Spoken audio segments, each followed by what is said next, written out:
आज का पहला वर्ड है स्टेटस को। स्टेटस को या स्टेटस को, स्टेटस को का मतलब होता है यथास्थिति। यथास्थिति, the existing state of affair, जो अभी हालत है उसी को बनाए रखना। Regarding social and political issues, उसको बोलते हैं स्टेटस को। इसका एग्जांपल है parties agree to maintain status quo on the boundary dispute.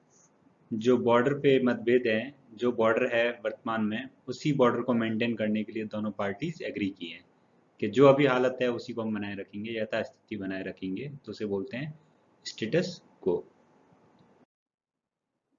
आज का दूसरा वर्ड है प्लेगियरिज्म। प्लेगियरिज्म का मतलब होता है साहित्यिक चोरी। The practice of taking someone else work, किसी और का काम, किसी और की बनाई हुई रचना या आइडिया को, and passing them as of your own, किसी का चोरी करके एज दिखाना कि भाई ये मैंने बनाया है या मैंने लिखा है ये चीज़। फोटो से देख सकते हैं आप किसी और के आइडियाज़ को, किसी और की किताब को, मूवीज़ को, मूवीज़ में से आइडिया चुरा के और आप खुद अपना दिखाते हो, उसको बोलते हैं प्लेगियरिज्म।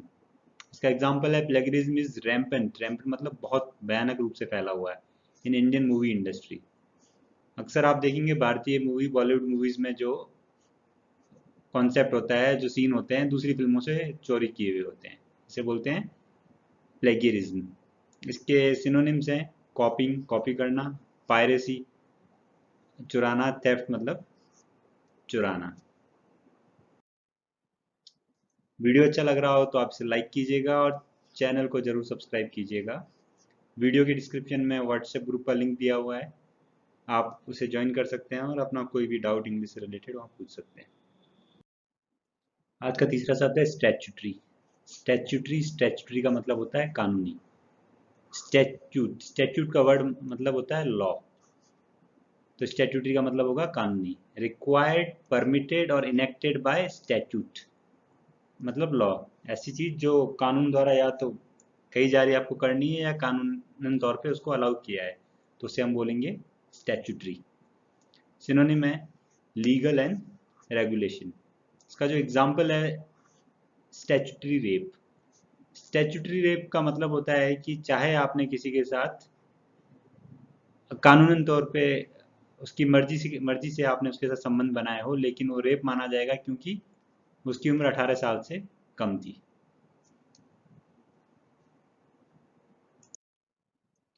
चौथा वर्ड है प्लेज। प्लेज का मतलब होता है वादा करना है, प्रतिज्ञा करना। A solemn promise or undertaking. Pledge of allegiance. Allegiance का मतलब होता है लॉयल्टी, वफादारी। तो देश के प्रति वफादारी की प्रतिज्ञा को बोलते हैं प्लेज ऑफ एलिजियंस। सिनोनिम है प्रॉमिस, अंडरटेकिंग एंड कमिटमेंट। इसका एग्जाम्पल एक और देख लेते हैं। Assembly ended with pledge not to use drugs. Drugs न यूज लेने की प्रतिज्ञा के साथ सभा समाप्त हुई।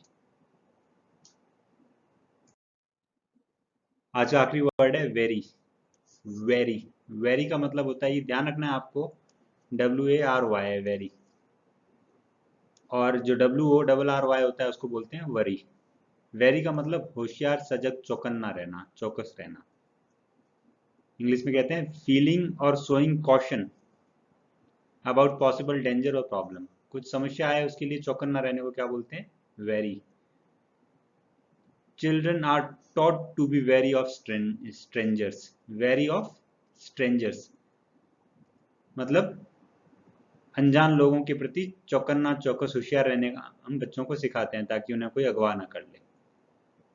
सिनोनिम्स हैं कॉशियस, केयरफुल, अलर्ट, और जिसके एंटोनिम है अनवेरी, एंड इससे मिलता जुलता वर्ड है ट्रस्टफुल। ठीक है, फटाफट से रिवीजन कर लेते हैं आज के वर्ड्स का। आज का पहला वर्ड था स्टेटस को। स्टेटस को का मतलब होता है यथास्थिति बनाए रखना, बॉर्डर पे स्टेटस को बनाए रखना। प्लेजियरिज्म, प्लेजियरिज्म का मतलब होता है किसी के आइडिया को, किसी के साहित्य को चोरी करके अपना दिखाना। सबसे बढ़िया एग्जांपल है इंडियन मूवीज। स्टैट्यूटरी, स्टैट्यूटरी का मतलब होता है जो कानून द्वारा या विधि द्वारा स्थापित किया गया नियम। तो स्टैट्यूटरी रेप का मतलब 18 साल के किसी कम उम्र के बच्चे के साथ किसी भी प्रकार का यौन संबंध स्टैट्यूटरी रेप कहलाएगा। प्लेज, प्लेज का मतलब होता है प्रतिज्ञा। और वेरी वेरी का मतलब होता है सजग या चौकन्ना रहना। Thank you.